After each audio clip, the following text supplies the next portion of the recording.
لا الہ الا اللہ پڑھ لا الہ الا اللہ۔ حضرت امام غزالی رحمۃ اللہ علیہ فرماتے ہیں، چونکہ امام غزالی رحمۃ اللہ علیہ جو ہیں وہ اللہ تعالیٰ نے ان کو باطنی بیماریوں کا خاص علم عطا فرمایا تھا۔ احیاء العلوم کے اندر انسان کی نفسیاتی باریکیوں کا جتنا زبردست تجزیہ حضرت امام غزالی رحمۃ اللہ نے فرمایا شاید ہی کسی اور نے کیا ہو۔ تو وہ فرماتے ہیں کہ یہ جو دل میں خیال پیدا ہوا ہے، یہ اگرچہ فوری طور سے اس کے اوپر کوئی مواخذہ نہیں، فوری طور سے گناہ نہیں کیونکہ غیر اختیاری پیدا ہوا، لیکن اس کا بھی علاج ضروری ہے۔ اگر علاج نہ کرے گا تو یہ آدمی کو کسی نہ کسی وقت میں لے جا کر یہ ایسے گناہ میں مبتلا کرے گا جو اس کی نیکیوں کو کھا جائے گا۔ لہذا علاج کیا ہے؟ فرمایا کہ علاج دو باتیں ہیں۔ ایک بات تو یہ کہ جب یہ ایسا خیال آئے تو دل سے اس کو برا سمجھے، دل سے اس کو برا سمجھے کہ میرے دل میں یہ خیال جو آیا ہے فلاں شخص کے آگے بڑھنے کے نتیجے میں میرے اندر، میرے دل میں جو ناگواری پیدا ہوئی ہے، یہ بہت بری بات ہے، یہ خیال اچھا خیال نہیں ہے، برا خیال ہے، اور اس سے مجھے نجات حاصل کرنی چاہیے۔ اس کو دل سے برا سمجھے۔ دل سے برا سمجھنے کا ایک لازمی نتیجہ یہ بھی ہونا چاہیے کہ آدمی یہ سوچے کہ میں دیکھو کتنا گندا آدمی ہوں کہ ایسے خیالات میرے دل میں آ رہے ہیں۔ اگر میں کوئی پاکیزہ حالات والا ہوتا تو ایسے خیال کبھی بھی نہ آتا میرے دل میں۔ تو اپنی اس خیال کی برائی بھی اور اپنی برائی بھی، اپنا یہ عیب بھی آدمی اس کا محسوس کرے کہ میرے اندر یہ عیب پیدا ہو رہا ہے، اس کو برا سمجھے۔ اور دوسرا علاج جو حضرت امام غزالی رحمۃ اللہ نے فرمایا وہ یہ کہ جس سے حسد ہو، جس سے بھی حسد ہو، تو پہلا کام تو یہ کرو کہ اس کے حق میں خوب دعا کرو۔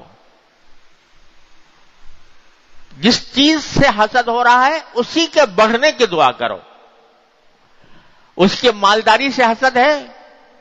تو دعا کرو یا اللہ اس کے مال میں اور ترقی عطا فرما، اس کو اور برکت عطا فرما۔ کسی کی شہرت سے، مقبولیت سے حسد ہے تو اس کے لیے دعا کرو کہ یا اللہ اپنی رحمت سے اس کی شہرت اور مقبولیت میں اور اضافہ کر دے۔ کسی کی صحت اور قوت سے حسد ہے تو اس کے لیے دعا کرو کہ یا اللہ اس کی صحت اور قوت میں اور زیادہ اضافہ فرما۔ کسی کے علم سے حسد ہے تو یا اللہ اس کے علم و عمل میں اور برکت عطا فرما اور ترقی عطا فرما۔ یہ دعا کرو سب سے پہلے۔ تو حضرت فرماتے ہیں امام غزالی رحمۃ اللہ علیہ اس علاج کو ذکر کر کے فرماتے ہیں کہ اگر کوئی حاسد ہے اور وہ یہ کام کرے گا تو جس وقت یہ کر رہا ہوگا، دعا کر رہا ہوگا، تو دل پہ آرے چل جائیں گے، کیونکہ دل تو چاہ رہا ہے کہ کسی طرح اس کا منہ نوچ لوں، دل تو چاہ رہا ہے کسی طرح اس کو میں اور زیادہ ذلیل کروں، دل تو چاہتا ہے کہ اس کا مال دولت چھن جائے، اور دعا یہ کر رہا ہے کہ یا اللہ اس کے مال میں اضافہ کر، اس کے دولت میں اضافہ کر، اس کے ساز و سامان میں اضافہ کر، تو آرے چل جائیں گے اس وقت۔ لیکن اگر یہ آرے نہیں چلاؤ گے تو یہ حسد کی بیماری ایک زہر کی طرح تمہارے اندر سرایت کرتی جائے گی، جیسے کہ انسان کے جسم میں زہر سرایت کر جاتا ہے، اس طرح سرایت کرتی جائے گی یہاں تک کہ تمہیں یہ زہریلا بنا کر چھوڑے گی۔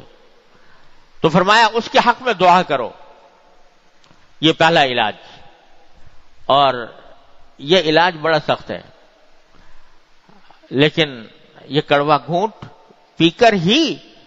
انسان بیماری سے نکل سکتا ہے۔ جب آدمی کوئی بیماری میں ہوتا ہے تو کڑوی دوا پینی پڑتی ہے بعض اوقات، لیکن اگر وہ کڑوی دوا سے پرہیز کرے اور یہ سوچے کہ بہت کڑوی ہے میں نہ پیوں تو بیماری برقرار رہے گی۔ تو حضرت فرماتے ہیں کہ یہ کڑوا گھونٹ پینا ہی ہوگا، دعا کرو اس کے حق میں خوب۔ دوسرا یہ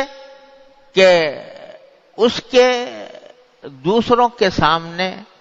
اس کی تعریف کرو،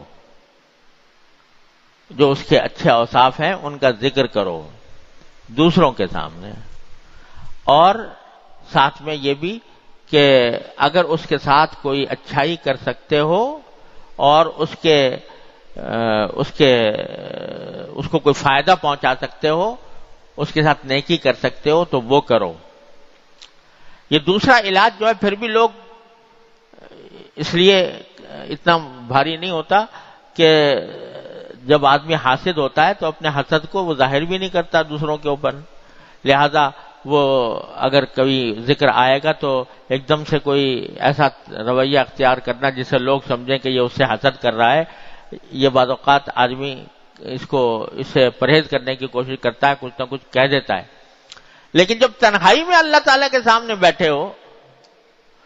اور وہاں کوئی نہ دیکھنے والا ہے نہ کوئی سننے والا ہے، نہ وہاں پر دکھاوے کی کوئی ضرورت پیش آ رہی ہے، نہ ریاکاری کی ضرورت پیش آ رہی ہے، وہاں جب تم اللہ تبارک و تعالیٰ کے بارگاہ میں دعا کرو گے محسود کے لیے، اس شخص کے لیے جس سے حسد ہے، تو یقیناً اللہ تبارک و تعالیٰ اس بیماری کو تم نے چونکہ اپنے اوپر زبردستی کر کے اپنا علاج کیا اس بیماری کا، تو اس واسطے اللہ تبارک و تعالیٰ انشاءاللہ اس سے تمہیں نجات عطا فرمائیں گے۔